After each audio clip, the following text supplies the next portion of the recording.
Hello everyone, I'm Kyazze Mufiidah. This is my YouTube video. I'm going to be talking about one of the most influential management guru known as Henry Mintzberg. He is known as a prominent management scholar and academic. Don't forget to like, share, and comment. Let's begin with one of Henry's quotes. He said, managers who don't lead are quite discouraging, but leaders who don't manage don't know what's going on. It's a funny separation that people are making between the two. Mintzberg and management. The two words have been linked together successfully for 4 decades. Basically, I'm going to be talking about Henry's contribution in the field of management.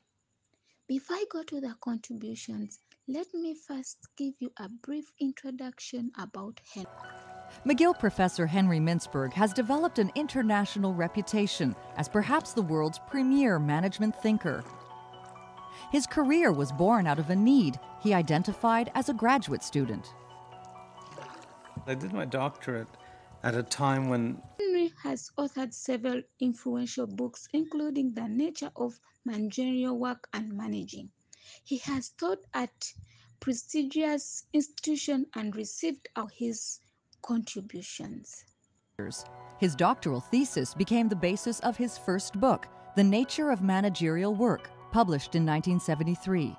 I studied managers. And what did I say in my first book that got the most attention? That managers are interrupted a lot, that it's a very action-oriented thing. That was patently obvious to anybody who had ever managed or spent a day observing a manager. It was patently obvious. So what makes me so special? Nothing. I just wrote it down, that's all. Nobody happened to write it down. I was there. I said, gee, it's not what everybody says. This isn't planning, organizing, coordinating, and controlling, to take the most popular words to describe management. This is about getting interrupted and trying to keep your head above water. And everybody said, wow, gee, so fantastic. And I said, I refuse to take credit. I just happened to be there. I wrote it down. 13 books later, Mintzberg has written what he calls his last book on management, aptly titled Managing. Management is neither a science nor a profession. It's a practice, and the practice fundamentally doesn't change. What changes is the content of what you're dealing with. He says if anything about management has changed in recent years, it's technology, and in particular, the onslaught of email. I think it's driving a lot of the practice of management over the edge. That people are just too harassed and too short-term and too pressured. And you might see the effect of this current financial crisis as partly caused by that. Over the course of his career, he has gone back and forth between studying managers and analyzing strategies. Well, I've always argued that strategic planning is an oxymoron in the sense that strategies don't come out of a formally planned process. Most strategies, and the interesting strategies, tend to emerge as people solve little problems and learn things. And they don't come out sort of Moses coming down the mountain with the tablets. They come out as some little thought that grows into a major shift in how a company sees the world. So at IKEA, they tried to stuff a table into I can't remember if it was a car or a truck. The manager just, they were taking a table somewhere and they couldn't get it in, so they took off the legs and they put it in, and then somebody said, well, wait a minute, if we can't get it in, how are customers supposed to get it in? And that led to them selling their furniture in knockdown packages. And that's the central heart and soul of their strategy, or one big piece of it. So that's how strategies develop. After the biography of Henry, now let's continue with his contributions to the field of management. First, managerial roles. Henry developed a framework that categorizes the roles of managers into different roles, including figurehead, leader, liaison, mentor, disseminator, spokesperson, entrepreneur, disturbance handler, resource allocator, and negotiator. What role do managers who lead play? I'm a fan of communityship more than leadership. I'm a fan of organizations that are built as communities where everybody's responsive, in which case the role of managers as leaders is to encourage that kind of communityship. The founders of a company usually create it, and subsequent managers or chief executives are there to make sure it functions well. Point number 2 is about organizational structures. Mintzberg structural configurations. Mintzberg suggests that an organization could be broken into 5 building blocks. Strategic apex, who are the senior level of management. Middle line, who are the middle management. Operating core, who are the workers of the organization. Support staff, who are the admin support and indirect services.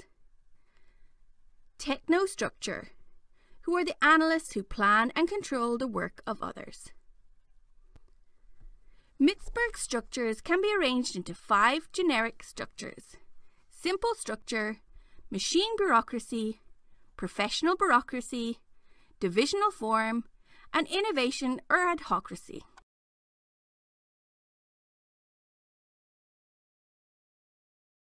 Simple or entrepreneurial structure. Strategic apex are the top management charged with ensuring that the organization serves its mission in an effective way. Top management make the strategic decisions for the organization and feed this information down to the middle line, who are the middle managers. Middle managers then delegate these decisions down the chain of command to the operating core, who are the workers, those that perform the basic work related directly to the production of products and services. This form is fine for simple structures. It is fast, flexible, and lean, but as an organization grows, this structure may become inadequate as decision makers can become so overwhelmed that they start to make incorrect decisions. This is when they need to start sharing power and decision making. Take mass production organizations, for example. They would employ a large number of employees and therefore would require more specialist support staff and technostructure.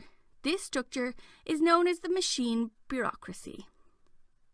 The organization still has a strategic apex, middle line, and operating core as before, but it also has support staff. Support staff would be the likes of accounting, information technology, and human resources.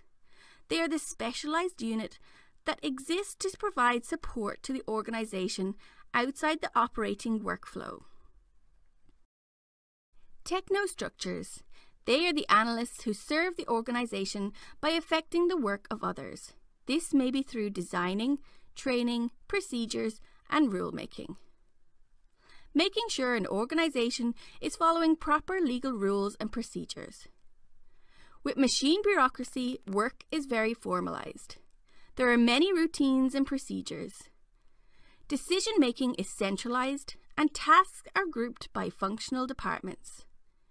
Work is clearly defined using formal planning processes, budgets, and audits. And procedures are regularly checked for efficiency. The professional bureaucracy, where machine bureaucracy is standardized, such as mass production or government agencies. Professional bureaucracy refers to firms where each job is different and professional expertise is required, for example, lawyer and accountancy firms. Each client's experience will be unique. The organization is decentralized and relies on highly trained individuals who demand control of their own workload. Divisional form may be used by large corporations who have different business units and product lines. A central headquarters supports a number of independent divisions. This type of structure is often found in large, well-established organizations that have a variety of brands. Innovative organizations. This is common in new industries or companies that want to become innovative leaders. Innovative organizations hire and give power to experts.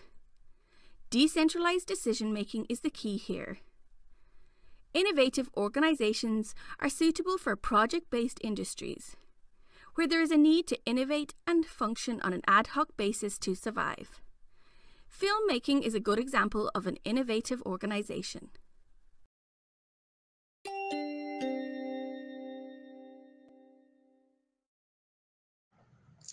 The third point that we are going to discuss about is strategy formation.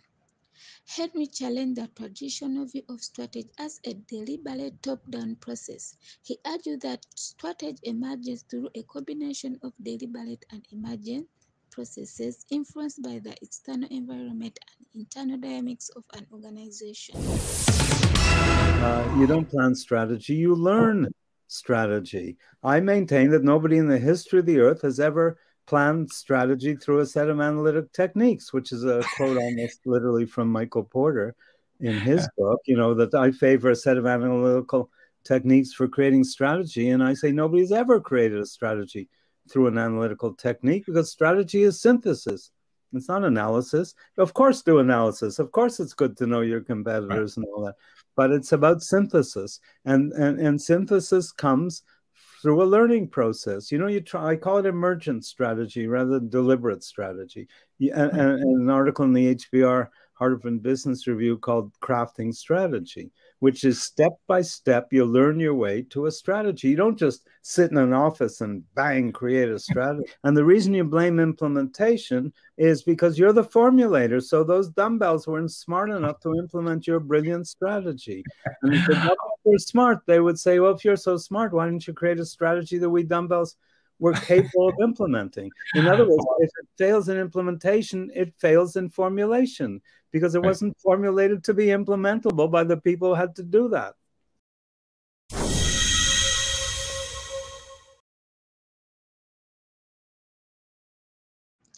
Lastly, we are going to be talking about his managerial work. Henry conducted extensive research on the actual work of managers, debunking the idea that managers primarily engage in formal planning and decision-making. He emphasized the importance of managerial activities such as networking, information processing, and decision implementation. Overall, Henry is known for his holistic and practical approach to management, focusing on the real-world challenges faced by managers and organizations. His work has influenced management education, research, and practice, making him a highly regarded figure in the field of management. Thank you for watching. Don't forget to like, share, and comment.